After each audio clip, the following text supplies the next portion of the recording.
I wanted to tell y'all a quick story about the first time I was involved solving a problem. When I was 14, 15 years old, I did a adventure course. Has anybody ever heard of Knowles? I may have talked about it before. Sure. But Knowles is headquartered in Lander, Wyoming, the booming metropolis of like 5,000 people. I've been there. You've been there? What'd you go there for, Steve? We spent the night there on our way to Yellowstone, and it was a thriving metropolis. It is. It is. So we did a 30-day course in Bighorn National Forest. So even when you get here, at the edge of the forest, this is the Bighorn Mountain Range, you're not going to bump into anybody when you're out in the woods. So on this Knowles course, again, 14, 15-year-olds, there was 16 of us, 16 students with 4 instructors. So they broke us up into 4 groups, 1 instructor per group. And what happened is at the end of the second week, the guy on our trip named Guyton, he was the biggest, strongest guy in the entire group, sprained his ankle hopping on some rocks. And I can't remember exactly where we were, but let's just say we weren't going to be able to walk to a road and get him picked up. So he sprains his ankle, and we're 2 days to the next ration point. Every 7 to 8 days we had to be at a specific point to meet the ration supply that was packed in on horses. And it would take them a day or 2 to get to that point. So we couldn't pick him up he couldn't be picked up for 2 days, and we had to go there to get our resupply of food. So a group of us couldn't just take him there and come back to camp. We had to take everything with us. And we're carrying 80-pound packs. So one person had to help Guyton hop about, I think it was like 15 or 16 miles to this next ration point, while we divvied up all of his 80-pound pack and all of that other person's pack. And that's between 14 other people, so it wasn't that bad. But one of the problems was, after looking at the map, we realized there were 2 river crossings. So before we could leave, had to figure out, well, what is the fastest way and safest way to get to the ration point on time? Because once we got him there, he could ride one of the horses out with the ration team and get to the bus and then get back to Lander. And then go see a doctor about his sprained ankle. How could we do that and also not risk injuring another member of the group? Think about it. 2 80-pound packs, spread apart between 14 other people, that's not that bad. But the real big problem was, we're in the woods for the wilderness at an average elevation of 10,000 feet for 2 more weeks. And out of that 80-pound pack, only about 15 pounds of it was personal gear, sleeping bag and clothes. The rest is pots and pans, tent, climbing rope, first aid. So now we have 3 groups of 4 and 1 group of 3. So one group had to split up 65 pounds of gear for the remaining 2 weeks. So 3 people's packs increased their weight by what, 15 pounds? That's a lot for a 14 or 15-year-old teenage boy, girl to carry. So how do we do it?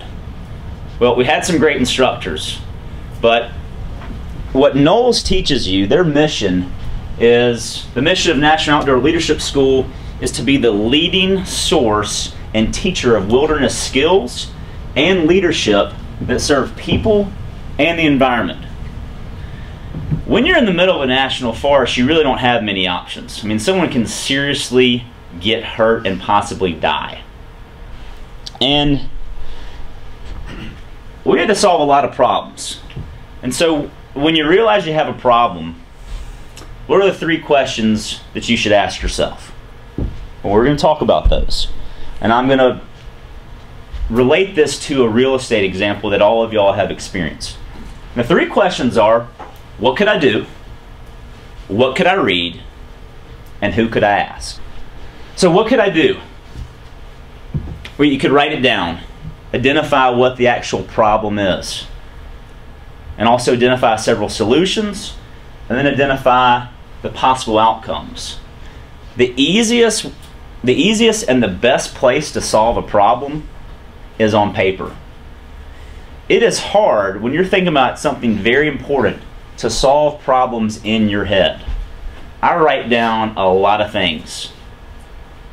You might think that I have a lot of problems. It's not that I have a lot of problems. There's lots of things I'm trying to do and trying to find the best solution and also the best outcome.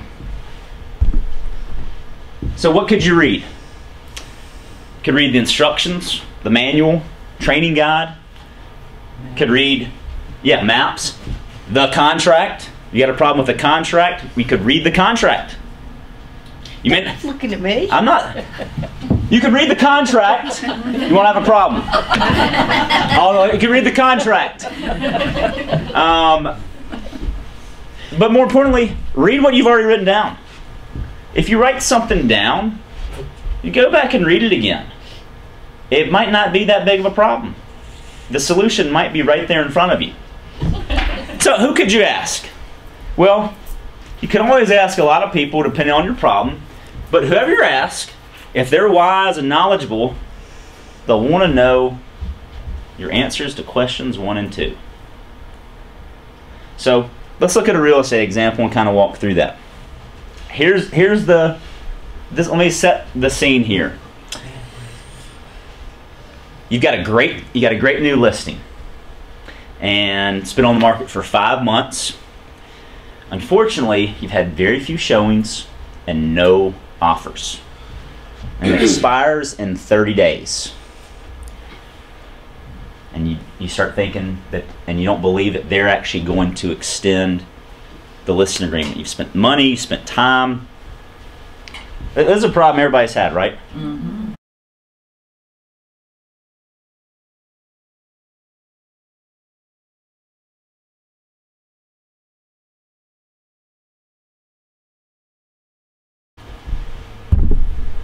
So what would be the benefits? Well, Sandy actually, I think, said this before we started, is you got to learn to attack the problem, not the person. I know a lot of times folks attack us. Your marketing plan is terrible. Your price analysis is ridiculous. I don't like the way you show my house. What's the real problem? No one's showing their house. You're not getting any offers. The problem is not you, but they don't know how to address the problem because we haven't helped them identify what the problem is. Maybe we've told them and they need to hear it a different way. We all tell them, it's the price, it's the location, condition. But maybe you could read a book on communication. That might help you understand how to better communicate with clients. Other benefit, and I really like this one, if someone is going down the wrong road, he doesn't need motivation to speed them up. Need education to turn them around. And if you can do that and help educate them on the market and communicate that to them in an effective way, what do? They listen to you and they act. I love this quote. So Neil Armstrong, when asked about the moon, there's not many people you can ask on how to get to the moon except astronauts who have been there. Even the physicists that are calculating the angle in orbits think they know how to get there, but they've never actually done it. So Neil Armstrong says you have to only solve 2 problems when going to the moon. First, how to get there, and second, how to get back. And the key is, don't leave until you've solved both problems. Now I know you can't think out every single listing and buyer appointment and anticipate everything that's going to happen. But you need to have a game plan for what you'll do when things do happen. There's not a perfect scenario. Human behavior is a very interesting subject that people have been studying for thousands of years. and studying sociology, dedicating their whole lives to trying to understand why people behave the way they do. And the only way you can really approach that is to have a principle or strategy to follow when you're in those situations. And Ralph Waldo Emerson said, if you learn only methods, you'll be tied to those methods. But if you learn principles, you can devise your own methods. Does that make sense? But what I've realized is once you can identify what the problem is and that it's not the person, and help them understand that this is a problem that not only you've identified, it's one thing to identify a problem. The most important piece is to offer solutions. You should never identify a problem to someone or to a client if you can't also offer a solution. You can't walk around the hall and say, your listing presentation is terrible, Ruthie. Have a nice day. What good does that do? Ruthie, I've noticed your listing presentation could improve. I'd love to schedule time with you to work on your listing presentation to focus on these 3 things. Thank you so much. But you think about that. If you go on listing appointments, or if you're working with buyers, and all you do is identify problems, why are they going to want to work with you? You're not bringing a solution to the table, and that's really what everybody wants. They've hired you as a professional to help them what? Solve a problem. They need to move. They need to sell a house, or they need to buy something. You've got to drill down and ask them the important questions so that they can be more educated on the market and they can realize the problem themselves and see that you're offering them solutions. And that builds an incredible trust and bond where they rely on you, and they will do what others think is impossible, like accept your listing price that's $200,000 less than what the previous 2 people have done, because now they understand. But you gotta have a principle in how you approach some things so you can identify these problems. That's what we are. We're problem solvers. But if we don't know what the problem is and our clients don't know what the problem is, they won't be able to interpret the information that we share with them about the market, about their property, and why it is unique, why it may be isn't unique, and why only a few showings might be a great thing because there's not a huge market for this type of property. Now we've got to educate them on the market and communicate effectively to them and be the solution. So close with, no worries, man. There's no problem if there's no solution.